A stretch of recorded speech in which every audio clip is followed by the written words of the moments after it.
Hey film buffs, welcome back to Film Feature 43.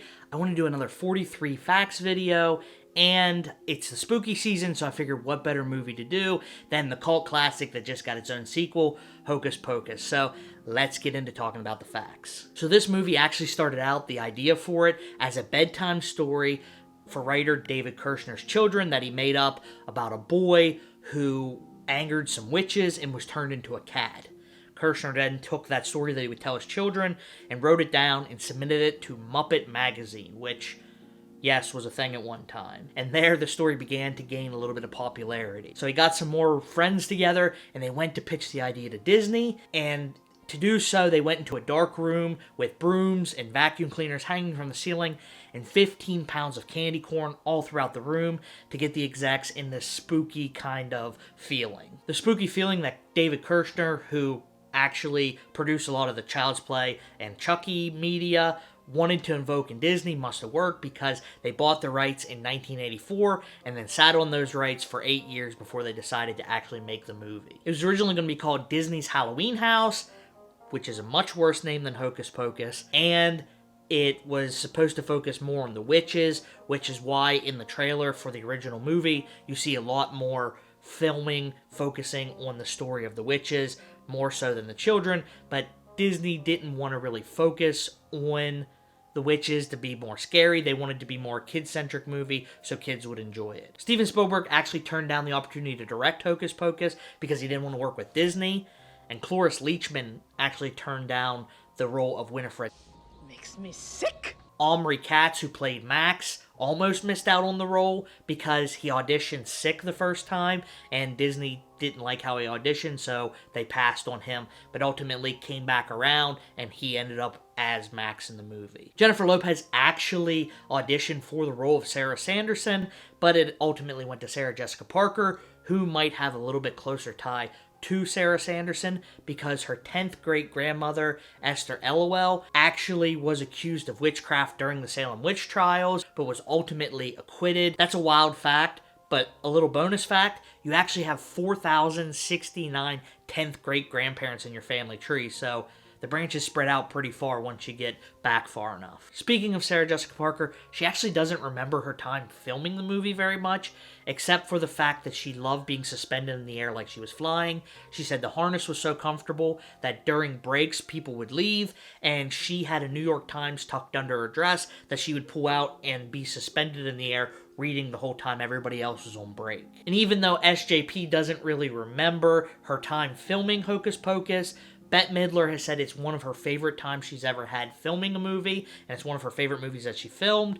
And also, fellow star Kathy Najimy also says that she gets together with her family every August 15th and watches Hocus Pocus. That's a cool fact, especially when you find out that Kathy Najimy might not have been Mary Sanderson at one time.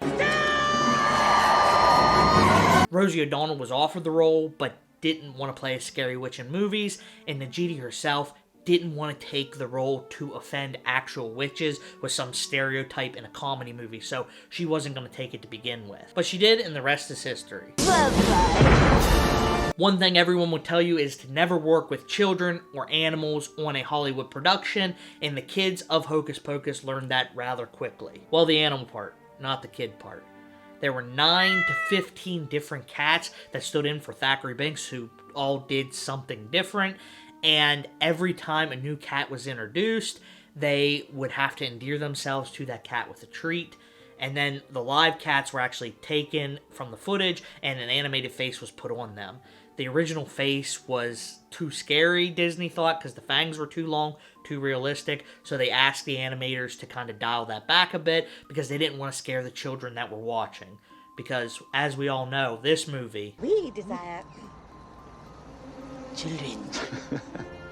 Hey, that may take me a couple of tries, but I don't think that'd be a problem. I'll find out. Marvelous! Was definitely made completely for children. Well, endearing themselves to 9 to 15 different cats got old really quickly, and it's not hard to see why. Not to mention the fact that Omri Katz actually got pounced on by a cat during filming. They had a trained cat jump on his back, with a buzzer in his shirt when he goes to light the candle, so you can see where they got a little bit annoyed with the cats. It wasn't all real cats on set though. There were some animatronic stand-ins. I mean, you can't get a real cat to flatten itself like this.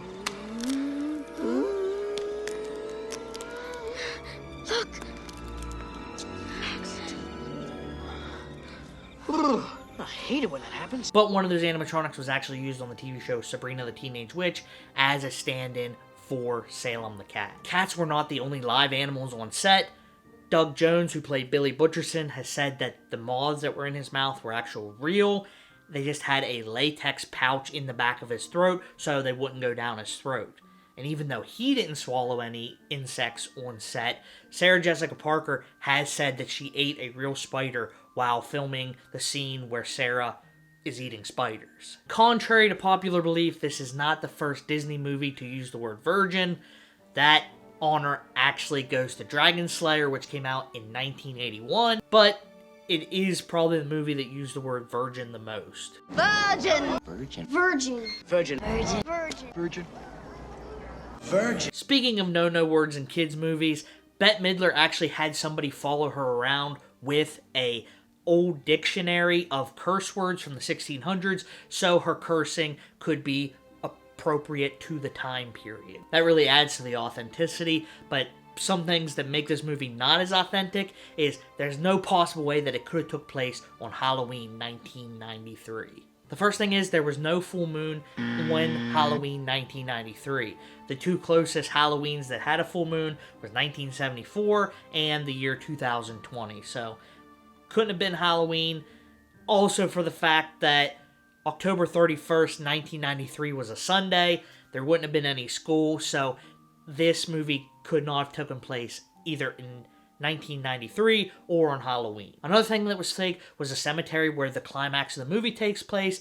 That was actually shot on Disney's biggest soundstage, and birch and elm trees were shipped from the East Coast to sunny California. Some cool things about the cemetery scene though, the stitches on Billy Butcherson's mouth is actually XIII, which is the Roman numeral for unlucky number 13, and the statue that Bette Midler turns into as Winifred Sanderson is actually one of 7 that they used during production, and one of those statues can actually be seen at the Orlando Planet Hollywood with Winifred Sanderson's spellbook. So let's talk costuming. The outfits of each of the witches actually coincide with the personalities. Sarah is supposed to look like Sleeping Beauty because she's kind of more of a princess, and Mary looks more like a baker because she's kind of the alchemist, the potion maker of the group. And Winifred's dress was actually chosen by Bette Midler herself. She wanted to be green and purple to complement her red hair, and she wanted it to have symbols from the rune alphabet and Stonehenge. And most of the costumes that you see in the Halloween party are actually hand-me-downs from other Disney movies. And speaking of the Halloween party, the line, Hello, Salem! My name's Winifred! What's yours? is actually a reference to a line from the movie/play Gypsy that Bette Midler actually played Madame Rose in the same year that Hocus Pocus came out. My favorite scene in the movie is when the sisters go into the house of the devil, but what you may not know about the devil is that him and his wife are actually played by Gary and Penny Marshall, who are brothers and sisters in real life. After the Sandersons are burnt in the kiln, the fountain that is seen in the following shot is actually the same fountain from the opening of Friends, and that's not the only cool Easter egg in that scene. One of the houses that they go past is actually a house that was used in the 1990 film American Beauty, and it was the house of Thora Birch, who plays Danny in this film.